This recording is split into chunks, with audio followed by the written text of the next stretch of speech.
감사드리며 예수 그리스도의 이름으로 기도했습니다. 아멘. 반갑습니다. 서로 인사 한번 나누실까요?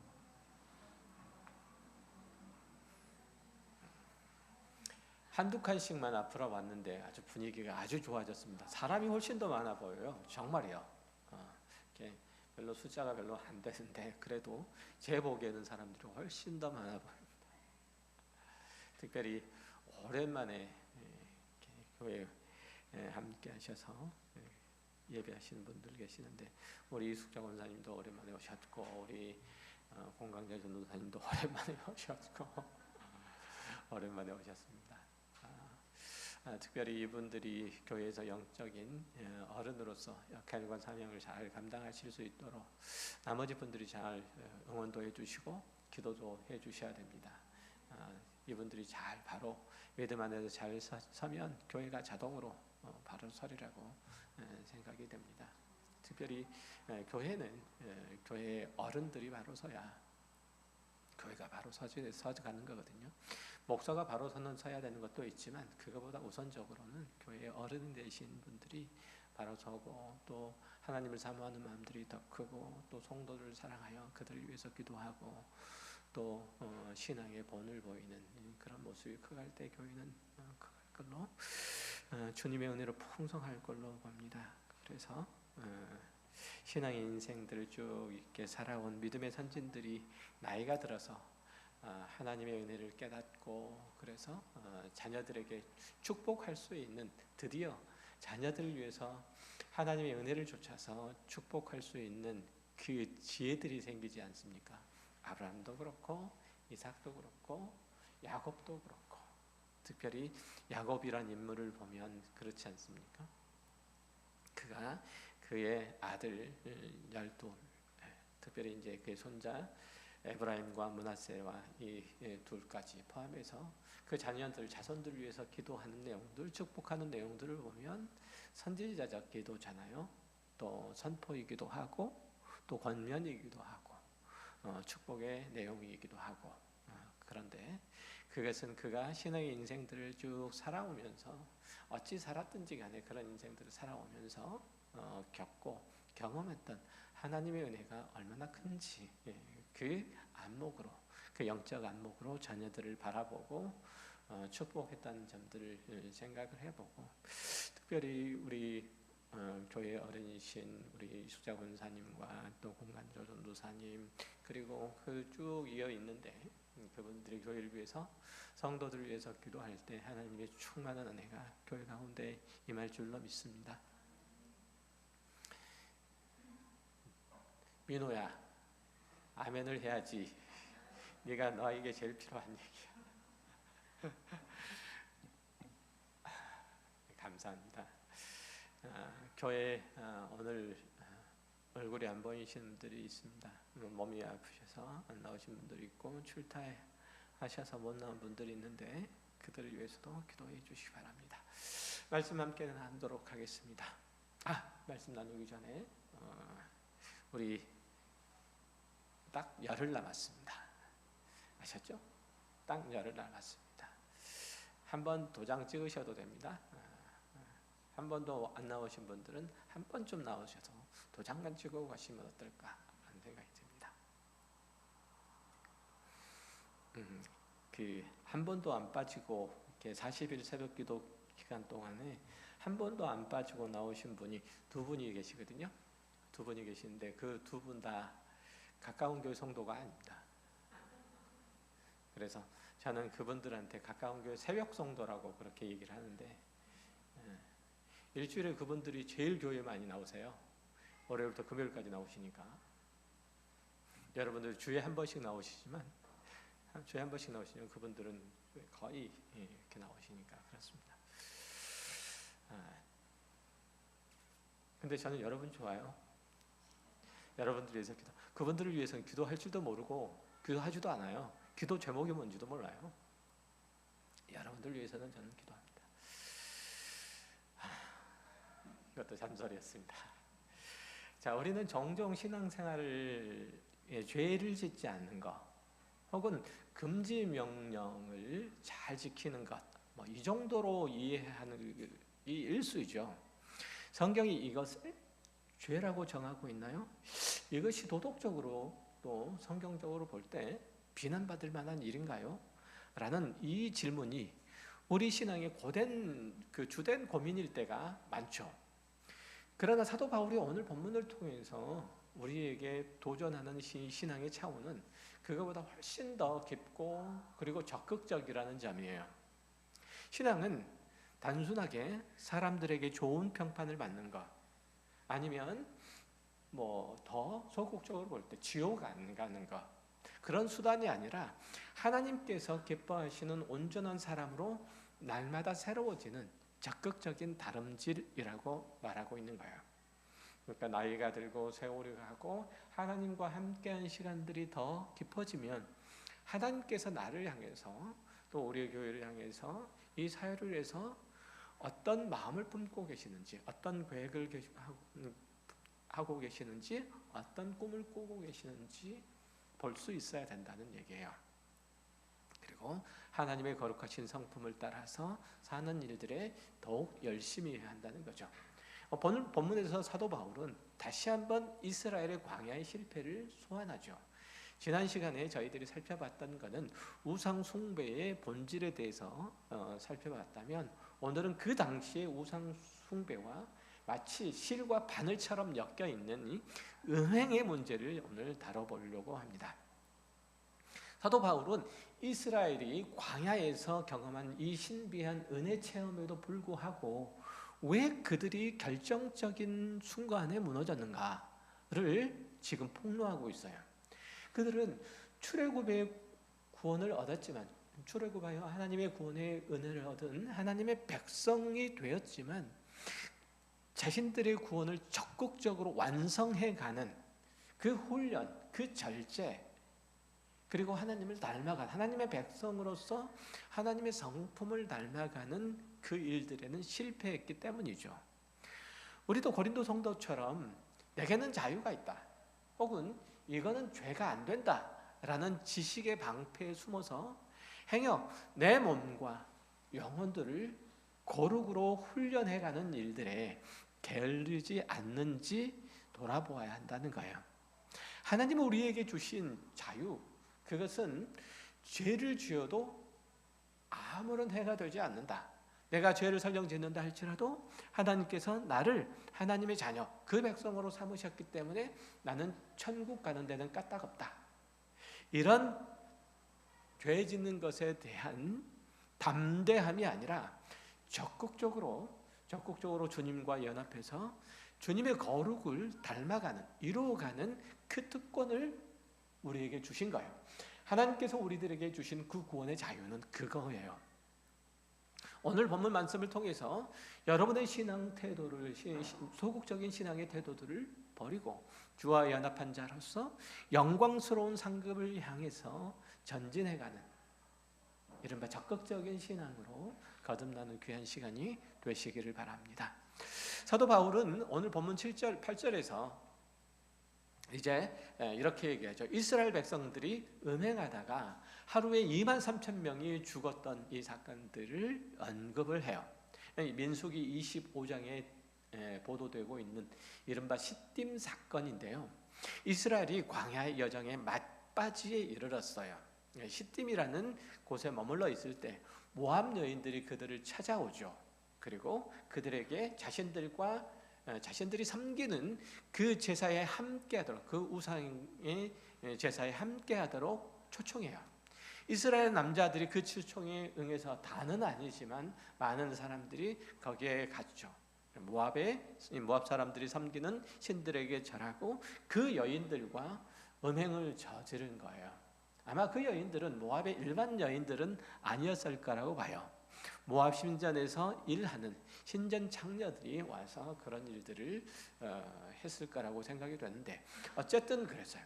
그러니까 사도 바울이 오늘 고린도전서 10장에서 갑자기 이 은행 사건을 꺼낸 이유는 아주 명백해요. 당시 고린도 교회 성도들이 우상의 죄물을 먹어도 되는가라는 것은 그 문제를 두고 심각한 갈등을 빚고 있었기 때문이죠.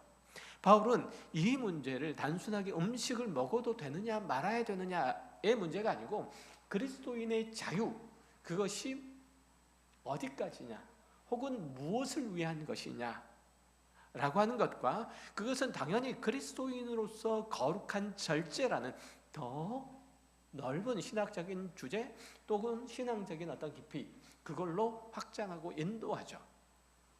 이스라엘 백성들을 보라는 거죠. 그들은 홍해에서 세례를 받고 반성에서 나오는 신령한 음료를 먹었고 하늘에서 내리는 만나를 먹었어요. 그들은 하나님의 신비한 체험을 몸소 경험한 자들이었다는 거예요. 그러나 그들은 그 은혜를 끝까지 지켜낼 절제와 거룩의 훈련에는 실패했어요. 우리는 그러죠. 때때로 신앙생활을 오래 하신 분들이면 오래 하신 분들일수록 그렇게 얘기를 해요. 이 모든 것이 하나님의 은혜입니다 라고요. 그렇게 얘기를 하죠. 그러면 하나님께서 주시는 그 은혜를 받은 자처럼 그렇게 늘 감사하고 하나님 섬기는 일들과 하나님 안에서 사는 것들과 하나님 더 사랑하는 일들과 하나님께 대한 믿음을 더하는 일들과 순종을 다하는 일들에 마음을 쏟아야 하잖아요. 이게 하나님께서 나에게 역사하셔서 나와 함께 하심으로 베풀어 주신 은혜고 복인데 이 모든 게 다 하나님의 은혜요 하나님의 복입니다 라고 하는데 이 입으로는 그런데 말뿐이야. 이런 경우가 참 많죠. 그 이스라엘 백성들이 그렇게 하나님의 은혜를 입은 자였는데 그 은혜를 은혜로 소화하지 못했다는 게 그게 문제였다는 거죠. 20세 이상의 장정들, 출애굽한 이스라엘 백성들 중에서 이 사람들 중에서 가나안 땅에 들어간 사람 딱 두 사람, 여호수아와 갈렙, 이 두 사람뿐이었다는 사실은 우리에게 고린도 교회 성도들에게도 마찬가지고 우리에게 큰 충격을 주죠. 이거는 우리가 구원의 은혜를 입었다는 사실만으로는 자만해서는 안 되고 마지막 결승점까지 육상 선수처럼 권투 선수처럼 상급을 향해서 전진해야 된다는 사실을 가르치죠. 신앙은 출발만큼이나 완주가 중요해요. 물론 광야에서 40년 동안 헤매다가 쓰러져 죽은 이스라엘의 나머지 사람들, 그러니까 가나안 땅에 들어가지 못한 여호수아와 갈렙을 제외한 나머지 모든 사람들이 다 하나님의 백성이 못됐고 다 천국까지 못했고 다 지옥 갔다, 이 얘기를 하는 건 아니에요. 그 얘기하는 거 아니에요. 그러니까 그 사실들은 염두에 일단은 두세요. 그러면 어쨌든 왜 사도 바울이 우상 제물의 얘기들을 하다가 광야의 이스라엘 백성이 음행한 사건들을 지금 언급을 하느냐 말이죠. 고대 세계에서 우상 숭배와 음란한 행위, 그건 마치 동전의 양면과 같았어요. 당시 가나안 문화에서 종교 행위는 신들의 형상 혹은 자연의 원리 이런 것들과 밀접하게 관련돼 있어요. 고대 종교주들이 다 그렇잖아요. 그러니까 예를 들어서 가나안 사람들이 섬기던 아세라 숭배의 경우에 헌제자들이 신전에서 음란한 행위를 해야지 그들이 섬기는 바알과 아세라가 자극을 받아서 그들도 잠자리를 하고 그 땀방울, 잠자리해서 한 그 땀방울이 비가 되어서 땅에 떨어지고 그것이 곡식을 자라게 한다라고 그렇게 믿었어요. 그게 가나안 사람들이 가지고 있었던 그런 신관이고 그리고 종교관이었어요.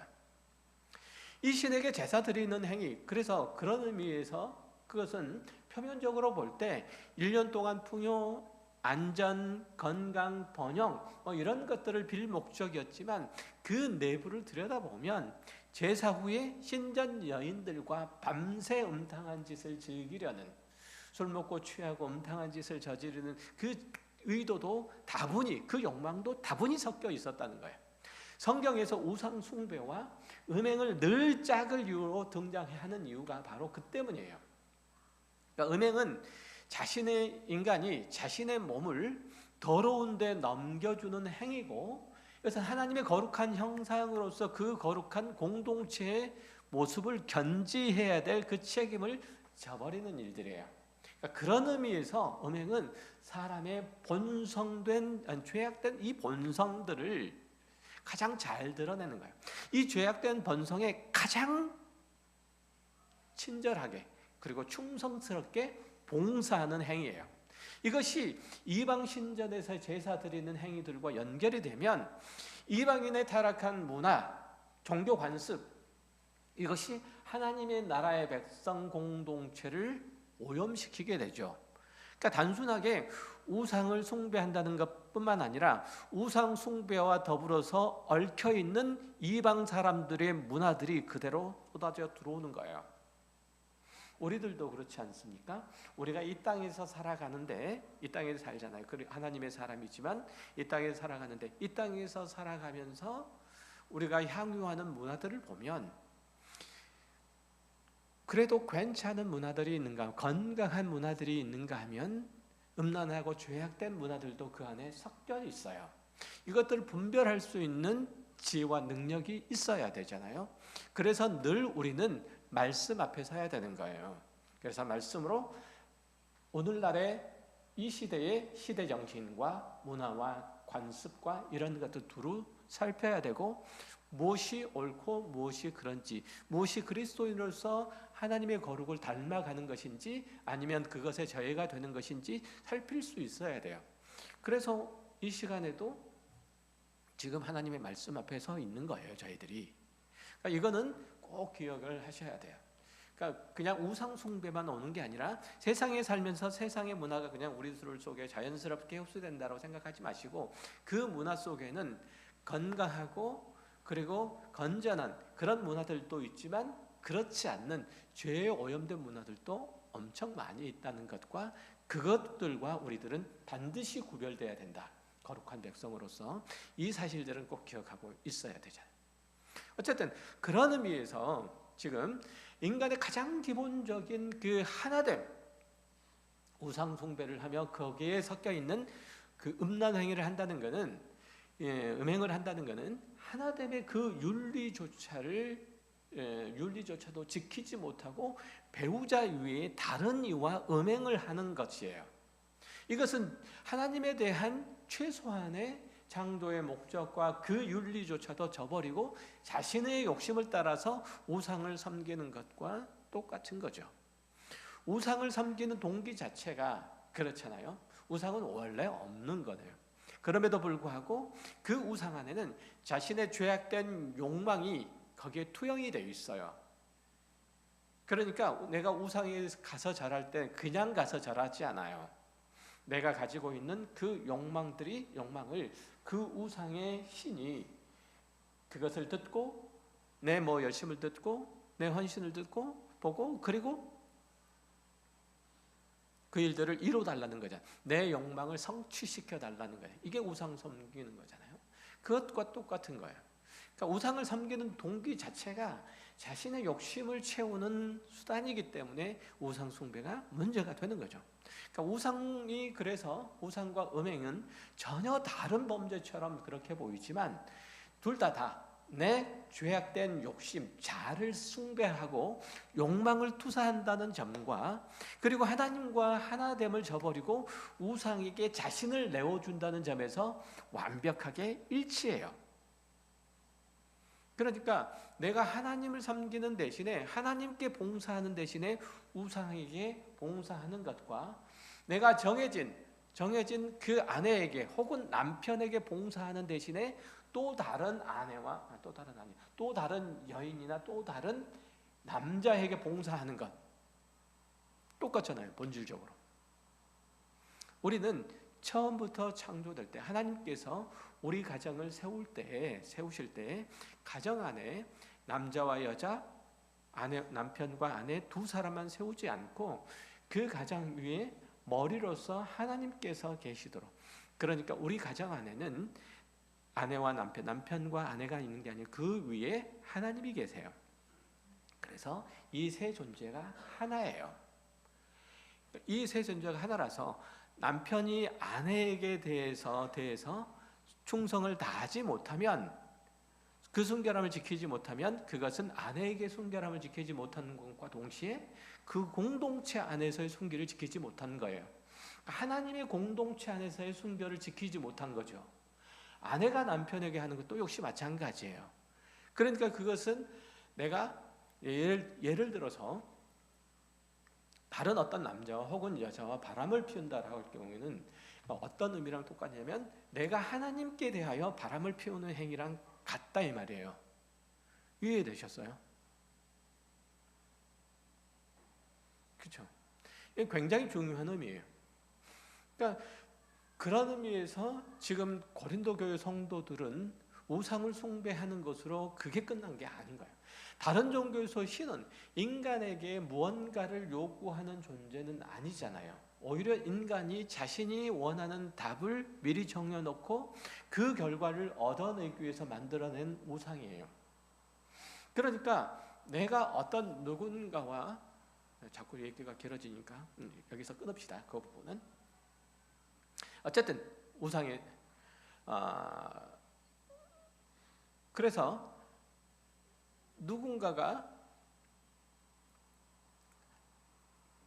자신이 하나님을 섬기지 아니하고 다른 신을 섬긴다는 것은 내가 하나님 외에 다른 어떤 것으로 내 기쁨과 자랑과 힘으로 삼는다는 그런 의미예요.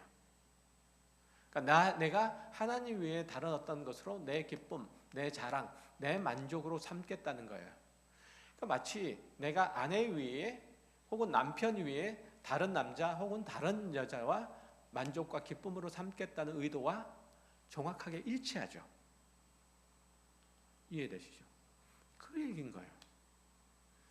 그러니까 이게 우상이에요. 그러니까 돈을 갖고 싶으면 풍요의 신을 만들고 자녀를 얻고 싶으면 다산의 신을 설정해가지고 거기에 자신의 요구를 대입하잖아요. 자신의 욕망을 거기서 투사를 하잖아요. 그러니까 아내에게 얻지 못한 어떤 것들을 남편에게 얻지 못한 뭘 다른 남자에게 혹은 다른 여자에게 얻고자 그들에게 투영을 하는 거예요. 아내상을 남편상을 거기에 투사를 하는 거예요. 이거 굉장히 심각한 거예요. 그래서 자 어쨌든 우상을 섬기는 이 과정에서 보면 그 종교의 어떤 진정한 가치가 되는 어떤 신의 인격성이나 아니면 하나님의 절대성이나 그리고 인간의 어떤 도덕적인 책임 이런 것들은 그 앞에서 다 실종돼요. 한번 보세요. 제가 계속 이렇게 반복돼서 이렇게 중첩돼서 제가 얘기를 하는데 남편과 아내 외에 어떤 다른 관계들 속에서 맺어지는 것들 속에서 거기에 도덕적인 책임이 있는지 보세요. 있어요? 생각을 해보시면 그 안에 도덕적인 책임이 있어요? 내가 바람피는 남자가 있어요? 혹은 여자가 있어요. 그런데 그 사람과 관계 속에서 어떤 도덕적인 책임을 지려고 그래요? 그렇지 않아요. 그렇죠. 똑같아요. 우상을 숭배하는 그런 면에서 내가 원하는 것을 얻기 위한 다만 그 수단과 방법만 남는 거예요. 목적이 수단을 정당하기 시작하면 종교적인 행위는 점점 극단으로 치닫죠. 사람의 관계도 마찬가지예요. 자신의 열망이 얼마나 대단한지 자신의 결기가 얼마나 흔들리지 않는지 증명하기 위해서 인간은 도덕적인 판단력을 스스로 정지시키게 돼요. 그러면 신전 여인에게 가가지고 음행을 하거나 심지어는 가난한 사람들의 종교를 점교를 하는 수단이 그랬으니까 자해하는 그 자신을 해하는 그 귀괴한 일까지 서슴지 않아요. 자녀들을 불 가운데로 뛰어들게 만든다든지 하는 것들도 다 그런 거잖아요. 바울이 음행하는 자가 되지 말라라고 경고하는 것은 바로 이런 맥락인 거예요. 자신의 욕심을 끝까지 밀어붙이는 태도, 그거는 우상을 숭배하는 것과 똑같죠. 고린도 교회 일부 성도들은 자신의 부와 자신의 지식 그리고 자유로운 시민권을 과시하려고 하는 성향들이 매우 강했어요. 나는 깨어있는 사람이라 신전 음식 정도는 거리낌 없이 먹을 수 있다라는 태도는 당시 엘리트 계층에 있었던 헬라 그리스인들이죠. 그러니까 헬라인 신자들에게 있어서는 신자들이 보여줬던 이 전형적인 영적 우월주의였어요. 게다가 그 이면에 보면은 우상 숭배자들의 타락한 문화에 간접적으로 참여하려는, 그래서 그것을 즐기려는 은밀한 동기도 숨겨져 있었어요. 그러니까 우상의 제물, 신전에서 나오는 것을 먹는 것뿐만 아니라 그 신전에서 행하는 그 신전 행사에, 신전 제사에 함께 참여함으로 그 이후에 등장하는 마치 뒤풀이 같은 그런 일들도 함께 하려고 했다는 거예요. 당시 고린도 교회는 고린도 지역에서는 아프로디테 신전이나 아폴로 신전 이런 데가 있었잖아요. 여기 서서 행했던 것들은 단순하게 종교적인 시설이 그런 곳이 아니었고 또 종교적인 행사만 했던 게 아니에요. 그것은 고린도 지역에 있었던 다른 지역도 마찬가지라 그 도시에 있었던 그 신전은 종교 행사만 하는 곳이 아니라 그 지역의 비즈니스 혹은 그 지역의 사교, 그 지역에서 연회가 벌어지는 연회, 이런 것들이 이루어지는 중심지 역할을 했던 거예요. 거기서 우상 제물을 먹었다는 것은 오늘날로 치면 강남에 있는 화려한 클럽이라든지 아니면 고급 사교육 모임이라든지 이런 것들에 참여하는 것과 유사해요. 그러니까 바울은 거기에 속해서 즐기는 것 자체가 이미 제약된 가치에 동조하고 있다는 것을 말하고 있는 거거든요. 그걸 지적하고 있는 거예요. 그러니까 단순하게 우상 제물을 먹는 문제가 아니었다는 얘기죠. 그러니까 이런 시대의 문화적인 그리고 시대적인 상황들을 연결해 보면 그들이 신전 행위에 신전에서 행하는 그 음란한 행위에 동참하는 것은 단순하게 도덕적인 실수를 넘어서서 하나님께서 창조하신 인간의 본래적인 가치, 인간의 본래적인 모습을 왜곡하는 심각한 죄였다는 거죠. 보편적으로 음행이라고 하는 것은 자신의 음욕을 채우기 위해서 상대방을, 이건 굉장히 중요한 얘기니까 특별히 젊은 친구들 잘 들으세요. 자, 보편적으로 음행이라고 하는 것은 자신의 음욕을 채우기 위해서 상대방을 인격적 존재가 아니라 성적 쾌락의 도구나 그 성적 소모의 대상으로 두게 돼요. 그렇죠? 그걸로 전락시키는 거예요. 그러니까 이는 하나님과 이웃을 사랑하고 섬기라는 죄 공동체를 이루라는 창조의 목적에 정면으로 도전하는 행위가 되는 거예요. 그러니까 사람은 누군가를 수단으로 혹은 도구로 전락시킬 수 없어요. 자신의 쾌락의 수단으로 전락시킬 수가 없어요. 그래서도 안 돼요.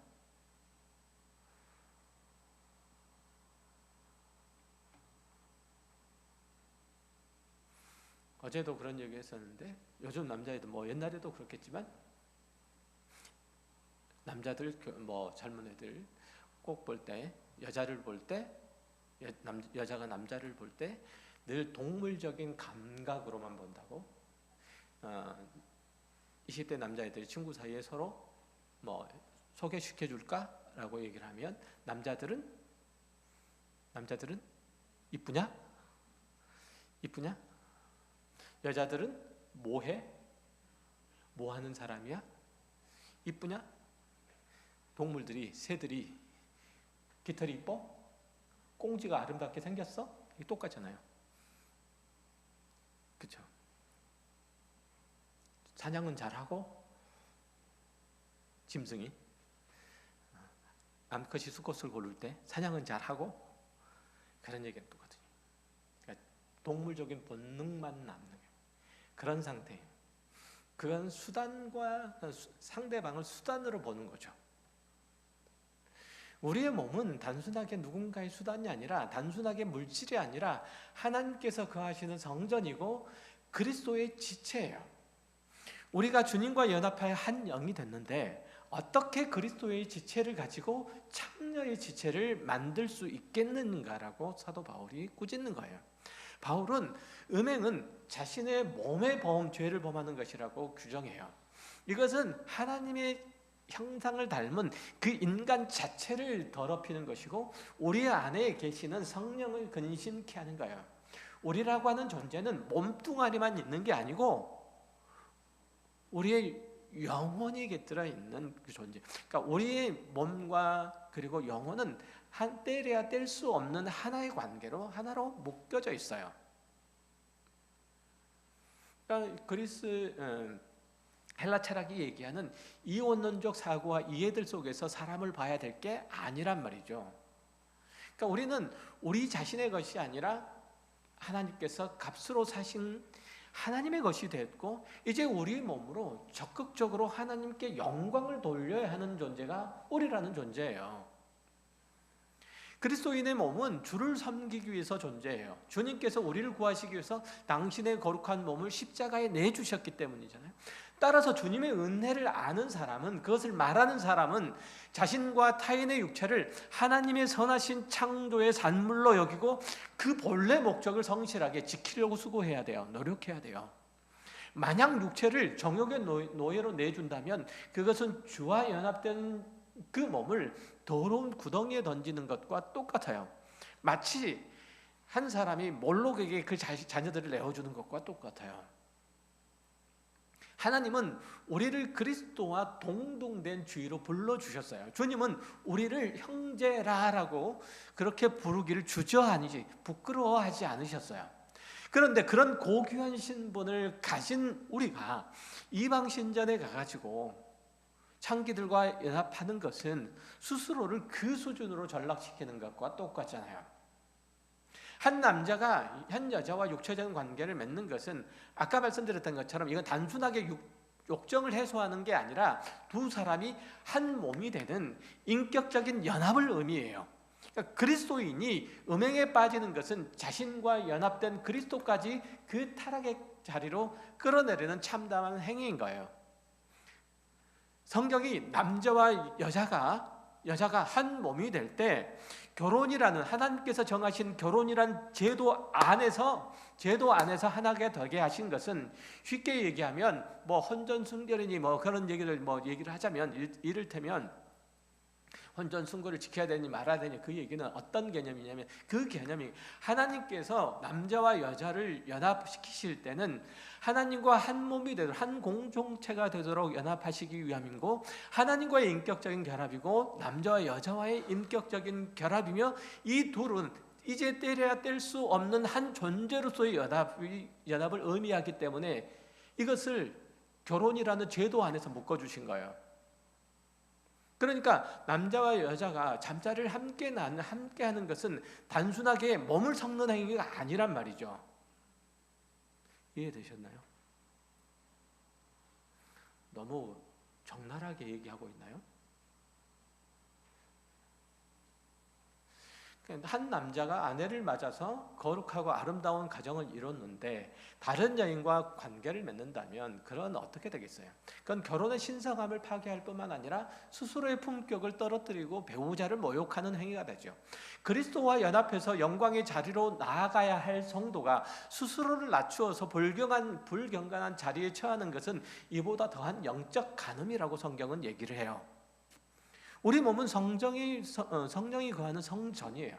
고린도 성도들이 우상의 신전에 발을 들이는 것은 성령님을 모시고 우상의 소굴로 들어가는 것과 똑같아요. 그곳에서 행해지는 일들을 구경하고 즐긴다는 것은 하나님 앞에서 대놓고 음행을 하는 것과 똑같은 거죠. 그들은 자유 그리고 지식이라는 이름으로 자기 변명을 늘어놨지만 결국 자신의 음욕 그리고 죄악된 본성 그리고 자신을 팔아넘긴 어리석은 자기 기만, 이거 위에 다른 어떤 것으로 그들의 행위를 설명할 수가 없는 거죠. 신실한 그리스도인이라고 하는 것은, 신실한 신앙생활이라는 것은 이런 자기 기만을 그만두는 거예요. 우리 몸과 마음과 전 인격을 하나님께 온전히 드리는 거죠. 하나님을 사랑하는 마음들이 식지 않도록, 그래서 우리는 늘 우리 마음을, 우리 영혼을 하나님 앞에서 관리할 필요가 있어요. 주님의 거룩함을 닮는 방향으로 우리의 모든 삶의 행실들을 끌어가는 것이 성도들의 신앙생활이어야 돼요. 아멘을 안 하시네. 성도의 신앙의 성숙은 저절로 이루어지지 않아요. 그런 의미에서 날마다 자신을 쳐서 복종시키는 적극적인 훈련의 결과죠. 많은 성도들이 자녀들의 학업이나 아니면 남편의 사업이나 세상에서의 성공이나 건강이나 이런 데 엄청난 에너지를 쏟고 또 그것을 시급한 기도 제목으로 삼아요. 그걸 제가 문제 삼고자 할 생각은 전혀 없어요. 그러나 성도의 삶에서 그거보다 더 중요한 것은 내가 주를 향한 마음들이 식지 않는 것, 주를 사랑하는 마음들이 날로 더해지는 것, 주를 신뢰하고 주께 순종하는 그 믿음이 더해지는 것, 주의 거룩하심을 닮아가는 것, 이게 우선된 우리의 기도의 제목이어야 돼요. 이것이 성도의 신앙의 인격적인 성숙을 꾀하는 거리고 길이고 신실한 그리스도인의 신앙의 모습이에요. 고린도교회 성도들은 이 본질을 관과했기 때문에 그들이 많은 은사를 가졌음에도 불구하고 늘 분쟁과 타락의 늪으로 빠져들어갔던 거죠. 그들은 해도 되느냐 안 해야 되느냐 이 경계선상의 질문들을 늘 했어요. 그러니까 거기에 매달려 있었죠. 어떻게 하면 주님을 더 영화롭게 할 거냐라고 한 적극적인 신앙생활의 목표를 달성하는 이런 데는 별로 관심이 없었어요. 우리 신앙의 목표는 거기에 있어야 되는 거잖아요. 이게 죄냐 아니냐보다 어떻게 하면 하나님을 더 사랑하며 하나님을 더 잘 섬기며 하나님께서 주신 말씀에 따라서 나를 순종하며 하나님을 사랑하듯이 공동체를 사랑하고 공동체를 잘 섬겨 나갈 것인가. 내 마음속에 있는 타인을 향한 원망의 마음과 원수짐의 마음들이 있는데 이것을 어떻게 풀어서 그를 그리스도의 사랑으로 품어낼 수 있는가. 이게 우리의 기도의 제목이고 우리의 고민거리여야 되잖아요. 단순하게 죄를 짓지 않는 소극적인 이 방어에서 벗어나서 그리스도의 영광을 드러내는 충성스러운 지체로 살아가는 그런 적극적인 신앙의 태도가 우리에게 필요한 거예요. 이거 안 하니까 신앙생활이 굉장히 심심하죠. 신앙생활이 매우 무료해요. 이거 안 하니까. 그리고 기도해도 기도할 제목이 없어요. 한 3분 기도하면 없어요. 그것도 3분도 기도할 거리가 있으면 좋은데 아니 우리 지금 경제적인 문제도 없어. 건강의 문제도 없어.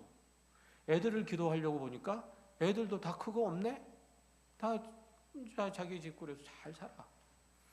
기도 제목이 없어. 그럼 기도 안 해. 이게 전부 다니까. 내가 성도로서 기도할 수 있는 기도 제목이 전부 다니까. 이것보다 훨씬 더 큰 기도 제목들이 우리 안에 있음에도 불구하고. 그렇죠? 나만 생각한다면 그래요. 그러니까 내 공동체를 생각한다면 우리 교회 공동체를 생각하면 공동체 안에서 아픈 이들이 얼마나 많이 있습니까? 공동체 안에서 실망하는 이들이 신앙생활 실망하는 이들이 얼마나 많이 있습니까? 공동체 안에서 경제적인 어려움을 겪고 있는 이들이 얼마나 많이 있습니까? 공동체 안에서 부부간의 갈등을 겪고 있는 이들이 얼마나 많이 있습니까? 기도할 게 없어요. 내가 하나님의 마음을 품었는데 하나님의 은혜를 얘기하는데 우리 몸을 주님께서 기뻐하시는 거룩한 제물로 드릴 수 있어야 돼요. 우리 시간과 재능과 감각과 에너지, 그것들을 다 욕망을 투사하는 금송아지를 만드는 데 쓰지 말고 하나님의 나라와 그의 의를 구하는 데 써야 되고 주님의 교회 공동체가 주님을 닮아가도록 하는데 내 신앙과 내 삶의 모습이 주님의 거룩을 잘 담아내는 데 쓰임을 받도록 그렇게 애를 쓰임이 우리 안에 있어야 되잖아요. 사도 바울이 10장에서 강조하는 결론이 23절이잖아요. 23절 모든 것이 다 하나 모든 것이 유익한 것은 아니요 모든 것이 다 하나 모든 것이 덕을 세우는 것은 아니니 라는 거예요. 이 말씀은 우리 신앙의 기준을 가부 옳냐 그르냐의 차원이 아니라 덕과 사랑의 차원으로 끌어올리는 거잖아요. 이렇게 해도 구원을 받을 수 있느냐? 라고 질문하는 사람은 여전히 율법의 테두리 안에 갇혀있는 사람이에요. 그러나 이것이 주님의 영광에 도움이 될까요? 이 주님의 영광을 넣는 일들이 될까요? 이것이 주를 사랑하는 마음에서 나온 걸까요? 이거 말이죠. 이 묻는 사람은 복음 안에서 자유를 누리는 사람이에요. 적극적인 신앙생활을 하는 것은 바로 이 지점에서 시작되는 거예요. 우리는 죄인지 아닌지 아슬아슬하게 경계선을 타는 삶이 아니라 거룩의 중심부로 파고드는 그런 삶을 살아야 돼요. 이스라엘 백성들이 시딤에서 무너지는 것은 그들이 가나안이라는 목표를 상실하고 현재의 안일함과 쾌활하게 취했기 때문에 그래요. 목표를 잃은 군사는 방황하게 되고 방황하는 군사는 적의 유혹에 적의 침입에 쉽게 노출되죠. 우리도 영광스러운 상급이라는 그 목표를 뚜렷하게 설정해야 돼요. 제가 늘 말씀드렸듯이 우리가 구원을 얻었는데 우리를 구원하신 하나님의 목적이 있을 거 아니에요. 우리가 구원받은 목적이 있을 거 아니에요. 그 목적을 향해서 나아가야 한다는 거예요. 우리의 매일 삶 속에서 영적인 근육을 단련해야 된다는 뜻이에요. 적극적인 기도 생활도 해야 되고 능동적인 말씀의 묵상도 했어야 되고 현실적인 어떤 헌신적인 그 섬김의 자리들이 우리 안에 있어야 돼. 그래야지 음행과 우상과 우상 숭배로부터 그것들이 우리를 지켜줄 거란 말이죠. 제가 40일 새벽 기도를 통해서 지금 1년에 2차례씩 계속 하는 것은 그 때문에 그런 거예요. 제가 말씀은 안 드리지만 기도회를 새벽 기도에 나오셔서 새벽 제단을 쌓아야지 복을 받습니다. 뭐 가족이 평안합니다. 이런 얘기 그렇잖아요. 그 얘기는 그래야 내 신앙을 지킬 수 있어요. 이 험악한 세상에서 이 새벽 시간에 나를 하나님 앞에 세우는 일들이 있어야 돼요. 그래서 하루라도 나와서 이렇게 습관화를 좀 시켜라라는 마음으로 제가 이렇게 하는 거예요. 여러분들에게 짐을 쥐어주고자 하는 게 아니고, 우리의 신실한 신앙생활은 나 개인의 거룩을 넘어서 공동체를 세우는 방향으로 나아가야 되기 때문에 더 열심히 써야 되고 더 적극적이게 돼야 돼요. 바울이 나에게는 자유가 있을지라도 그것이 누군가에게 덕이 되지 않는다면 기꺼이 포기하겠다는 것도 그거잖아요. 이건 비굴한 양보가 아니라 사랑에 근거한 적극적인 자기 권리 포기잖아요. 우리가 교회 안에서 형제 자매를 대할 때 그들이 나의 필요를 채워줄 대상이 아니라 경쟁자가 아니라 하나님께서 귀히 여기시는 그리스도의 지체로 봐야 되는데, 그 마음들이 내가 하나님 앞에 엎드리고 하나님의 말씀을 듣고 그 말씀을 따라 나를 도전해 볼 때 생기는 거예요. 하나님께서 나를 어떻게 대하시며 하나님께서 형제 자매를 어떻게 대하시는지 보고 내가 그 하나님의 마음을 따라, 하나님께서 나뿐만 아니라 그 형제 자매에게 행하는 것들을 따라 나도 동일하게 그 하나님의 행하심대로 그 형제에게 따라 할 때만 내가 하나님 닮을 수 있는 거야. 내가 그리스도의 마음을 품지 않고 어떻게 십자가를 질 수 있고, 내가 그리스도의 마음을 품지 않고 어떻게 원수를 사랑할 수 있겠습니까? 내 마음속에 우러나오는 것들로. 그렇잖아요. 하나님의 창조의 목적을 회복하는 것, 그것은 구원의 목적을 회복하는 것이고, 세상이 교회를 통해서 하나님의 사랑을 볼 수 있는, 하나님의 은혜를 볼 수 있는, 하나님의 구원을 볼 수 있는 유일한 통로예요. 우리 몸이 음란이 아닌 죄를 위해서 있듯이 우리 신앙의 자유, 그리스도인의 자유 또한 방종이 아닌 사랑을 위해서 존재하는 거예요. 시팀에서 23,000명이 죽었던 것은 오늘 우리에게 대단한 큰 경고를 주고 있어요. 은혜를 받았다고 해서 방자에 행하지 말라는 거죠. 하나님의 성전된 그 몸을 더럽히지 말라는 거예요. 우리의 신앙생활은 정지된 게 아니에요. 지금 이 순간에도 우리는 하나님께 더 깊이 더 가까이 나아가든지 아니면 신앙이 세상에서 떠밀려 가고 있든지 둘 중에 하나예요. 멈춰 있는 신앙? 그건 이미 퇴모하고 있는 거예요. 가만히 계세요 보세요. 그러면 신앙이 그 상태로 가만히 정체되어 있는지, 점점 떠밀려요. 아무것도 안 해보세요. 그러면 아무것도 안 한 것으로 그 끝나는 건지, 그 상태로 머물러 있는지. 마지막으로 바울은 상급을 강조하죠. 광야의 이스라엘 대다수가 실패했던 그 영광스러운 상급, 약속의 땅 가나안을 향해서 그들이 걸어가야 한다는 것. 우리도 역시 마찬가지죠. 그 마지막 상급을 바라볼 수 있어야 돼요. 이 상급은 우리가 잘해야 구원을 얻을 수 있다고 말하는 게 아니라 구원받은 자가 마땅히 도달해야 될 영적 성숙의 지점이고, 하나님께서 준비하신 칭찬의 자리예요. 면류관의 자리란 말이죠. 우리는 지금 인생이라는 경기장에서 달리고 있는 선수들이에요. 관중석에 앉아서 구경하는 사람들은 비판할 수 있어요. 훈수 둘 수 있어요. 그럴지 모르지만 경기에 참여한 선수는 그럴 여유가 없어요. 오죽했으면 어떤 축구 선수가, 기모 선수가, 아직도 기억해요. 그럼 니들이 한번 나가서 뛰어보든가. 하도 뭐 월드컵 그 대표 선수 뭐라 해가지고. 운동장의 선수는 오직 결승선만을 위해서 달리잖아요. 다른 선수들에게 훈수돌 시간이 없어요. 우리 신앙생활 역시 운동장의 선수와 같은 무게로 다가와야 돼요. 무거운 것과 얽매이기 쉬운 죄를 벗어버리고 인내로서 우리 앞에 당한 경주를 경주해야 된다는 거. 사도 바울이 권면하는 거잖아요.